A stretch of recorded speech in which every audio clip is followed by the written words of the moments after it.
L'intelligence artificielle est rentrée dans nos vies comme dans celle des professionnels de l'immobilier. Encore faut-il savoir exactement de quoi on parle. Je profite donc de la présence sur le salon Rent de Nathalie Grasset, CDO chez Adéquation, pour lui poser quelques questions appliquées au secteur de la promotion. Bonjour Nathalie Grasset. Bonjour. Le secteur de la promotion connaît une crise sans précédent. Il s'agit d'un secteur qui est en train de revoir certains de ses fondamentaux, de réinventer aussi certains de ses métiers. Alors, est-ce que l'intelligence artificielle joue ou bien jouera, dans un avenir proche, un rôle dans cette transformation du secteur de la promotion immobilière ? Alors, je pense qu'elle est déjà en train de le faire, puisque la profession est en train de se réinventer, les organisations sont en train de se ramasser vers l'essentiel. Nous, en tant que fournisseurs d'outils pour l'aide à la décision et pour dérisquer les projets, on voit bien qu'il faut aller vers plus d'efficacité, un niveau d'exigence, etc. Donc je pense que c'est déjà en partie le cas. Ce qui reste à trouver, c'est l'équilibre entre l'humain et je dirais cette augmentation par l'IA, le bon équilibre, les bonnes habitudes. Historiquement, quand on a l'arrivée de ces outils, on peut avoir un côté un peu ludique qui peut s'installer. Ça s'installe dans la pérennité que dans la mesure où ça apporte vraiment de la valeur au quotidien. Il va falloir que l'IA prouve aussi ce qu'elle est capable d'apporter, de simplifier, tout en trouvant sa bonne position, c'est-à-dire c'est pas une vérité. C'est pas une vérité et l'humain doit aussi se repositionner par rapport à ces outils comme il a dû se repositionner par rapport à Internet quand c'est arrivé. Mais alors justement, il y a des questionnements qui se posent déjà. C'est ce que vous êtes en train de nous dire ? Alors il y a des questionnements qui se posent. Par exemple, je parlerai plus particulièrement des éléments d'adéquation. Quand on fournit nous, des outils avec de la donnée, quelle est la donnée algorithmée par l'IA, quelle est la donnée réelle que nous on collecte au niveau du marché. Donc c'est important d'être extrêmement transparent vis-à-vis de nos clients sur ces sujets-là, de manière à ce que on ne fasse pas passer une information algorithmée pour une vérité. Ça c'est des éléments importants. Donc trouver ce bon équilibre, c'est un point qui est important. La manière aussi de l'utiliser, que ce soit dans la relation client, que ce soit dans l'efficacité, trouver les bons cas d'usage sur lesquels on va utiliser l'intelligence artificielle et à quel moment on doit mettre de l'humain et garder de l'humain. Par exemple, dans nos cas de figure, on va utiliser l'IA pour mettre en avance, identifier les éléments de cohérence ou les éléments d'incohérence que nous révèle la donnée, qui est de plus en plus large, de plus en plus importante. Donc c'est beaucoup plus simple pour nous d'utiliser ces algorithmes.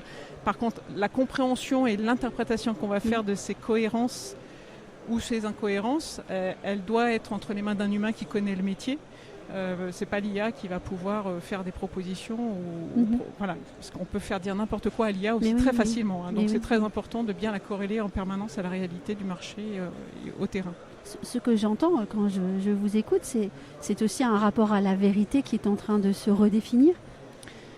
Alors, c'est une vraie question et je pense que toutes nos jeunes générations et nous-mêmes d'ailleurs au travers des réseaux sociaux, c'est quoi la vérité ? C'est quoi ce qu'on nous nourrit en termes d'informations par les réseaux sociaux ? Ça pose les mêmes sujets vis-à-vis de l'IA, c'est-à-dire un équilibre entre la facilité qui est apportée par l'IA et l'énergie qu'il va falloir produire avec son cerveau et conserver dans son cerveau pour produire des décisions de qualité. Donc c'est cet équilibre-là qu'il faut arriver à trouver et l'humain va s'ajuster comme il l'a toujours fait jusqu'à présent. Donc on a bon espoir. Mais en tout cas, pour revenir à votre sujet de promoteur, c'est en train d'arriver. Je pense que les cas d'usage ne sont pas encore complètement positionnés. Et vu que le secteur est en crise, comment on repositionne l'humain par rapport à ces technologies ? Est-ce que c'est en concurrence ? Est-ce que c'est en complément ? C'est cet équilibre-là, à mon avis, qui va se positionner dans le temps. Et oui, ces périodes de transition, et quand elles sont aussi, vives, sont extrêmement intéressantes, même si elles sont aussi parfois humainement très difficiles à vivre. J'aimerais qu'on aborde la question du logement abordable.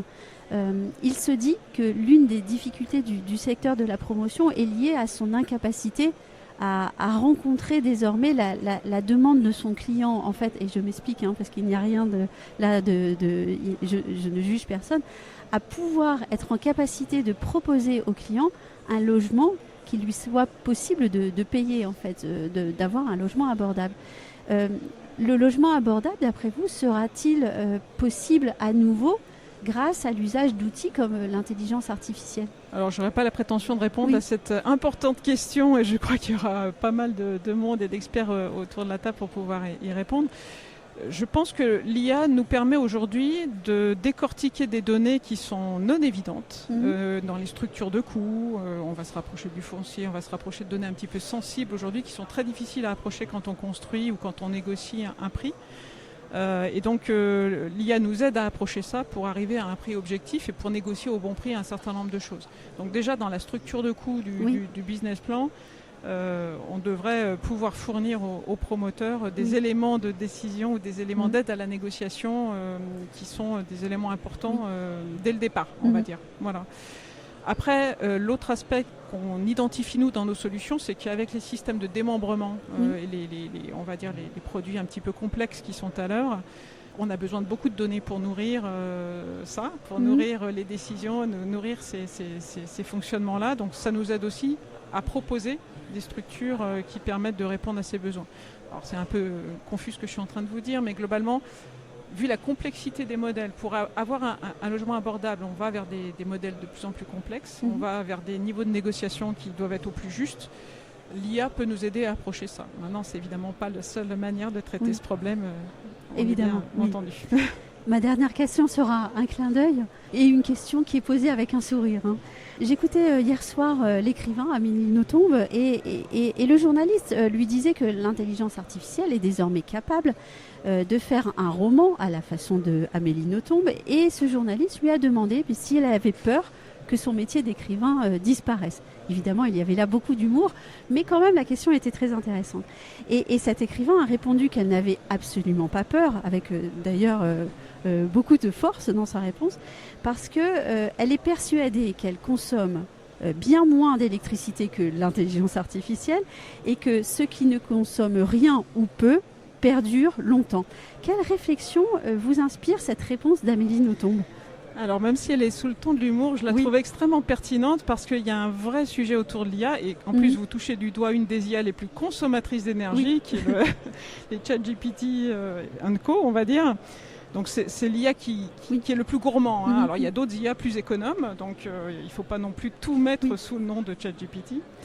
Mais la notion de Green IT est fondamentale et donc chez nous, on est très très attentif à choisir les bons algorithmes pour traiter les bons cas d'usage. Beaucoup d'acteurs fondent sur l'IA générative beaucoup d'espoir et ils ont raison sûrement, mais c'est pas toujours la panacée pour tout et il y a parfois des solutions plus économiques. Donc quand on met en œuvre l'IA, il faut la réfléchir avec une vision un peu empreinte écologique et dimensionnement technique. Et il y a tout un mouvement du Green IT et autour de l'IA pour être le plus économe possible en termes de ressources. Elle touche un vrai sujet qui est aujourd'hui au cœur d'actualité. Avec son regard d'écrivain et ses réponses de littéraire. On ne sera jamais aussi économe qu'un être humain, ça c'est clair. Mais on va tendre vers ça le plus possible. Voilà. Merci beaucoup Nathalie Grasset d'être passée au micro avec moi et puis je vous souhaite un très bon salon. Vous aussi.